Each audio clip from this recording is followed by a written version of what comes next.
Saudara, selain menjalani tes psikologi yang mencakup 3 hal, yakni kognitif, afektif, dan juga motorik, penyidik Polda Jawa Barat juga akan melakukan tes kebohongan terhadap Peggy Setiawan, tersangka kasus pembunuhan Vina dan Eki. Terkait dengan tes kebohongan yang akan dijalani Peggy, kita akan bahas bersama kriminolog FISIP UI, Profesor Adrianus Meliala. Selamat malam, Prof. Selamat malam, Mbak Jehan. Selamat malam, Prof. Ini yang terbaru kemarin 2 hari, Peggy Setiawan sudah menjalani tes psikologi dan katanya hari Rabu tanggal 12 Juni ini tes kebohongan akan dilakukan juga terhadap penyidik kepada Peggy. Ini soal tes kebohongan ini hasilnya nanti kira-kira bisa dijadikan rekomendasi untuk jadi barang bukti dalam kasus ini, Prof? Dalam konteks KUHP, maka jatuhnya hasilnya adalah sebagai petunjuk ya, yang dalam hal ini tidak memiliki satu kekuatan untuk kemudian harus diperhitungkan oleh hakim. Ya, jadi hakim bisa mengabaikannya, ya. Tidak seperti misalnya hasil visum dokter forensik misalnya, di mana hakim harus memperhitungkannya dalam rangka dakwaan. Jadi memang lebih lemah ya. Nah, maka kalaupun misalnya hasilnya memberatkan Peggy ataupun meringankan, maka bisa saja tidak diperhitungkan oleh hakim. Tentu saja dari sisi kepolisian tentu mengharapkan Peggy berbohong gitu ya. Tapi bisa saja tidak. Dan kalau memang hasilnya tidak, artinya Peggy tidak berbohong dalam arti bahwa dia bukan pelakunya, maka tentu akan menguntungkan Peggy sendiri kan. Dan saya yakin bahwa kepolisian tentu tidak akan memanipulasi data ini.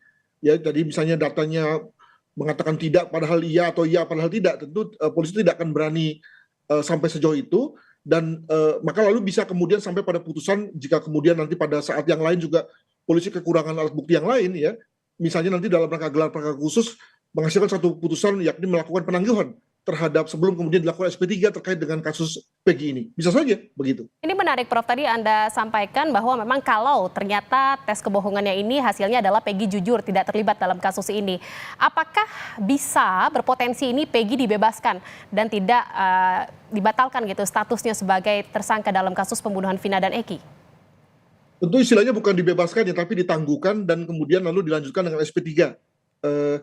Tetapi tentu saja tidak, saya rasanya sih tidak karena soal tes kebohongan saja, tapi juga misalnya kalau terkait dengan hal yang dialami oleh Peggy kemarin, yakni asesmen psikologi ya, maka kalau misalnya tidak ada indikasi-indikasi bahwa Peggy itu memiliki misalnya sebagai contoh pribadi yang meledak-ledak, berkecenderungan temperamental, demikian juga sadis, demikian juga bohong dan seterusnya, dengan kata lain segala hal yang baik ada padanya misalnya, ditambah lagi dengan tidak adanya fakta-fakta keras seperti misalnya DNA, sidik jari atau CCTV, ditambah lagi dengan banyaknya kesaksian yang meringankan yang bersangkutan yang dalam hal ini kelihatannya juga sudah diambil oleh kepolisian, maka tentu overall ya semua itu lalu menjadikan polisi yakin bahwa ini perlu ada semacam arah baru dalam rangka penyidikan, maka khusus pada konteks Peggy ini kemudian ditangguhkan dan kemudian di SP3.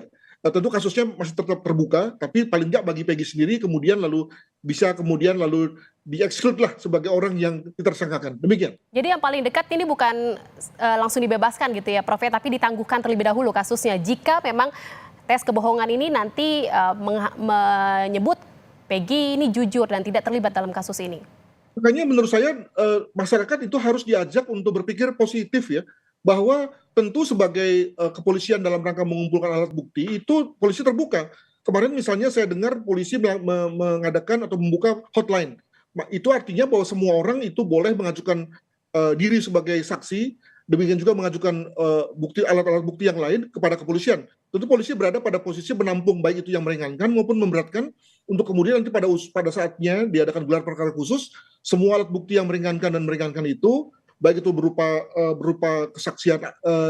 kesaksian dari saksi, pelaku, demikian juga dari ahli sendiri misalnya, demikian juga tadi berbagai bukti petunjuk seperti hasil dari tes kebohongan ya, itu kemudian digabung, dikompulir dan diambil satu kesimpulan.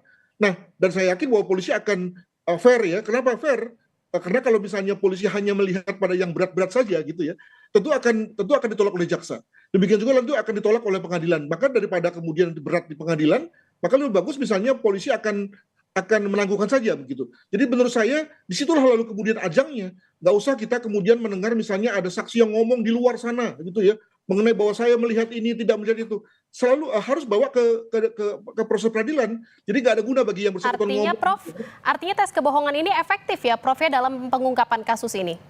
Tidak begitu, tapi paling nggak itu adalah proses yang benar harusnya dijalani oleh semua orang yang ditersangkakan oleh kepolisian. Di mana kemudian kepolisian dalam rangka mengumpulkan alat bukti itu merasa perlu untuk melakukan tes kebohongan, maka lakukan. Demikian juga pihak-pihak lain yang merasa punya bukti, datang ke polisi dan minta Apa diperiksa. sebenarnya, Prof, yang membuat ini tes kebohongan ini perlu dilakukan dalam suatu perkara atau penanganan kasus? Karena kan kita lihat juga kemarin Peggy 2 hari gitu ya menjalankan tes psikologi dilanjutkan dengan tes kebohongan. Ini sebenarnya apa saja sih poin-poinnya kenapa harus akhirnya dijalankan lagi tes kebohongan, terus kemarin juga ada tes psikologi terhadap Peggy? Saya kira lebih kepada melengkapi ya, setelah polisi punya berbagai alat bukti yang lain ya.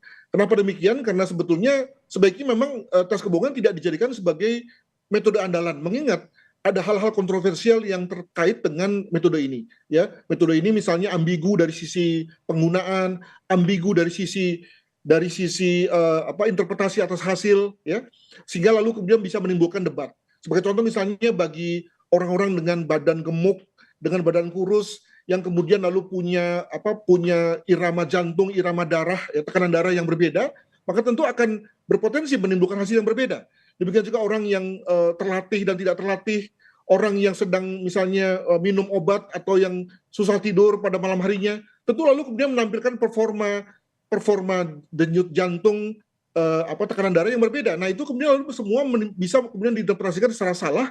Alhasil kemudian orang yang tidak melakukan, kemudian lalu disimpulkan sebagai melakukan dan sebaliknya. Jadi harus hati-hati. Nah untuk itu maka tadi apa kata penasihat hukum saya kira bagus tuh. Dari sejak awal penasihat hukum dilibatkan dalam rangka memahami hasilnya. Karena penasihat hukum Prof, suaranya tidak terdengar, mungkin